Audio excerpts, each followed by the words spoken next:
समय क्या है? समय का निर्माण कैसे होता है? समय एक वास्तविक घटना है जिसकी वजह से बदलाव की प्रक्रिया लगातार चलती रहती है। समय अपनी गति की वजह से स्पष्ट होता है। रात दिन, बदलते मौसम, खगोलीय पिंडों की आवाजाही, यह सब हमें समय के होने और उसके चलने का प्रमाण देते हैं। हम दिन पर दिन बूढ़े हो रहे हैं, यह भी समय का एक प्रभाव है। पर कभी आपने सोचा है कि आखिर समय चलता क्यों रहता है? इसकी शुरुआत कहाँ से हुई और इसका अंत क्या है?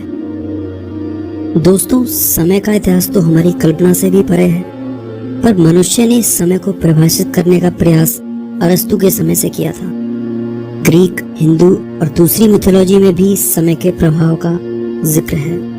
अरस्तु के अनुमान के हिसाब से समय गति का प्रभाव हो सकता है। गति धीमी या तेज हो सकती है, पर समय नहीं। न्यूटन के हिसाब से भी समय पूरे ब्रह्मांड में एक गति से चल रहा था। हम भी अगर अनुभव करें तो देखेंगे कि हमारी सभी की समय में एक निर्धारित चाल है, 1 घंटा प्रति घंटे की दर से। दोस्तों, आइंस्टाइन के सापेक्षतावाद यानी थ्योरी ऑफ रिलेटिविटी से पहले समय की चाल को अलग अलग स्थितियों में एक सा माना जाता था, पर आइंस्टाइन के दिए एक क्रांतिकारी सिद्धांत ने समय की परिभाषा बदल दी। आइंस्टाइन ने इस सिद्धांत को गणितीय तौर पर सिद्ध किया था, और जब उन्होंने यह थ्योरी लोगों के सामने रखी तो यह जटिल गणितीय खोज कुछ ही लोगों के समझ आई। दोस्तों, हम भी बगैर गणित की काबिलियत के इस सिद्धांत को नहीं समझ सकते। इसीलिए आइए इसे एक सरल तरीके से समझते हैं। दोस्तों, आइंस्टाइन के हिसाब से समय की गति हर स्थिति में एक समान नहीं हो सकती। समय और अंतरिक्ष एक दूसरे से जुड़े हुए हैं, जिसे हम स्पेस टाइम भी कहते हैं। अंतरिक्ष में फैले खगोलीय पिंडों के द्रव्यमान से समय की चाल कम ज्यादा होती रहती है, और इस सिद्धांत के हिसाब से स्पेस टाइम में यात्रा कर रही कोई भी वस्तु प्रकाश की गति से तेज नहीं चल सकती। यानी स्पेस टाइम में यात्रा करने की एक अधिकतम गति सीमा निर्धारित है, 3 लाख किलोमीटर प्रति सेकंड, जो कि लगभग प्रकाश की चाल के बराबर है। ये तो थी समय की परिभाषा। अब सवाल उठता है कि क्या हम समय यात्रा कर सकते हैं? जैसा कि हमने आपको पहले भी बताया था कि हम सब समय में एक निर्धारित गति से यात्रा कर रहे हैं, जो कि प्रति घंटे 1 घंटे की दर से है। क्या हम इसे कम या ज्यादा कर सकते हैं? क्या हम अपने समय को बहुत धीमा करके कई हजारों साल तक जिंदा रह सकते हैं?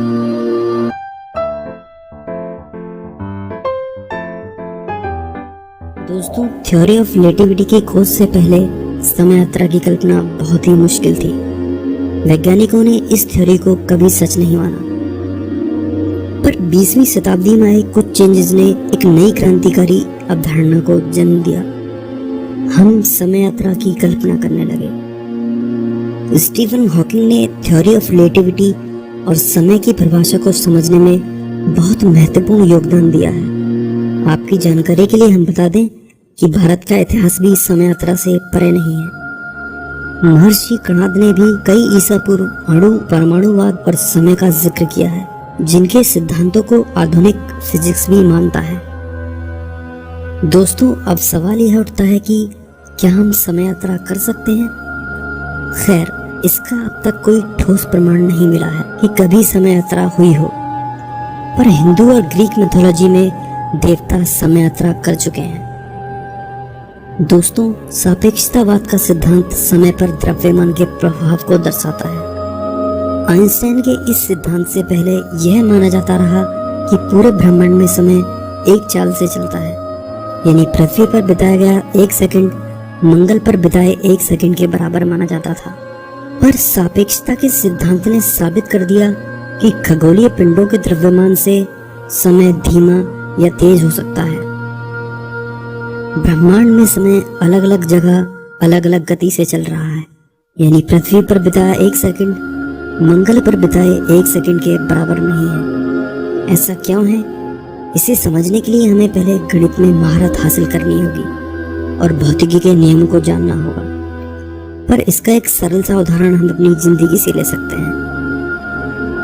क्या आपने कभी महसूस किया है कि जिस काम में आपका मन ना लगे उसे करते हुए बिताया गया समय बहुत धीमा लगता है। हम सभी के साथ कोई ना कोई घटना ऐसी ज़रूर होती है जब हमें समय के धीमा या तेज होने का एहसास होता है। अपनी पसंद की एक मूवी देखते हुए बिताया गया समय तेजी से गुजर जाता है। आइंस्टाइन ने तो गणितीय तौर पर साबित करके दिखा। इसी आधार पर हमने अनुमान लगाया यह अंतर काफी कम है। हमें कुछ ऐसा करना होगा जिससे यह अंतर बड़ी मात्रा में हो। दोस्तों, सापेक्षतावाद के सिद्धांत से जुड़ी एक बात हम आपको बता दें कि जैसे जैसे कोई वस्तु अपनी गति प्रकाश की चाल के बराबर करने लगती है, वैसे वैसे समय उसके लिए बहुत धीमा होता चला जाता है। यानी तेजी से चलती एक ट्रेन के अंदर का समय उसके बाहर के समय के मुकाबले धीमा चलेगा, पर दुनिया की सबसे तेज चलने वाली ट्रेन भी हमें इसका अनुभव नहीं करवा सकती। इसके लिए हमें उसकी चाल को प्रकाश की चाल यानी 3 लाख किलोमीटर प्रति सेकंड के बराबर या उसके 95% तक करना होगा।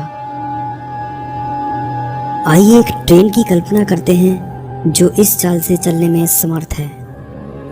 मान लीजिए यह ट्रेन 1 जनवरी 2020 को एक स्टेशन से कुछ यात्रियों को लेकर चलती है। कई चक्कर लगाने के बाद यह ट्रेन धीरे धीरे प्रकाश की चाल के बराबर पहुंच रही है। जिस पल इसकी चाल प्रकाश की चाल के बराबर या उसके 95% तक पहुंचेगी, तब एक बहुत ही आश्चर्यजनक घटना होगी। ट्रेन के अंदर का समय पृथ्वी के समय के मुकाबले बहुत धीमा हो जाएगा। इतना धीमा कि जब यह ट्रेन अपने टाइम के हिसाब से 1 हफ्ते बाद रुकेगी, तब पृथ्वी पर 65 साल गुजर चुके होंगे। ट्रेन के अंदर के यात्रियों को यह समय सिर्फ 1 हफ्ते का ही महसूस होगा, पर पृथ्वी पर यह समय 65 साल का होगा।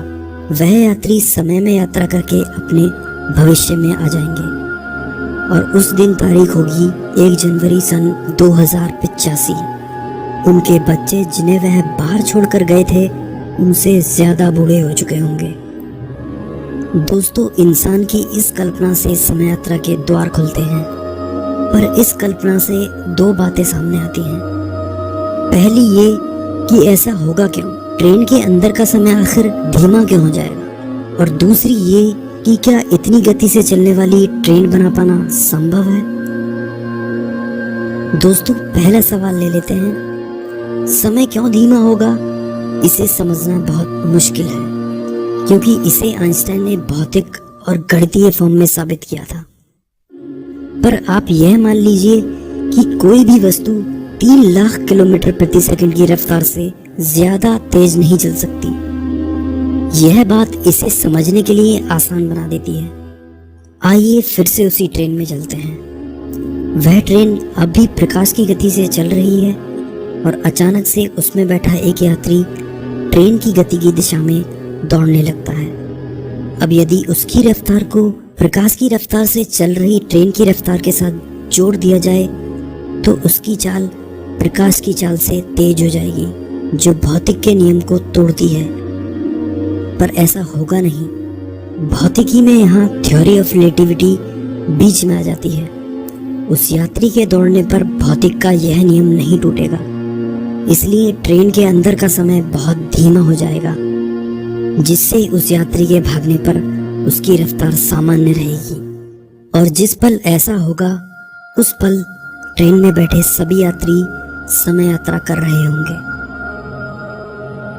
पर इस पर दूसरा सवाल सामने आ जाता है, क्या प्रकाश की गति से चलने वाली ट्रेन बना पाना संभव है? जवाब है नहीं। हमारा सबसे तेज चलने वाला अंतरिक्ष यान अपोलो 10 भी इसकी बराबरी नहीं कर सकता।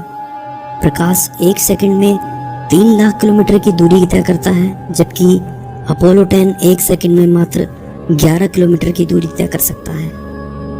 तो क्या दोस्तों, हमारी समय यात्रा की कल्पना यहीं खत्म हो जाती है? जी नहीं। थ्योरी ऑफ रिलेटिविटी के आधार पर ही साइंस ने आगे चलकर ऐसी खगोलीय संरचनाओं की कल्पना की जिनके गुण अद्भुत हैं और जिन्हें गणितीय तौर पर साबित भी किया जा चुका है। इन अद्भुत संरचनाओं के नाम हैं ब्लैक होल और वार्म होल। ब्लैक होल और वार्म होल से हम कैसे समय यात्रा कर सकते हैं, जानेंगे अगले एपिसोड में। दोस्तों, आने वाले एपिसोड में हम दोनों संरचनाओं की मदद से समय यात्रा के हर संभव तरीके की कल्पना करेंगे। हम अपनी कल्पनाओं में एक शक्तिशाली अंतरिक्ष यान भी बनाएंगे जो हमें समय के दूसरे छोर पर ले जाए।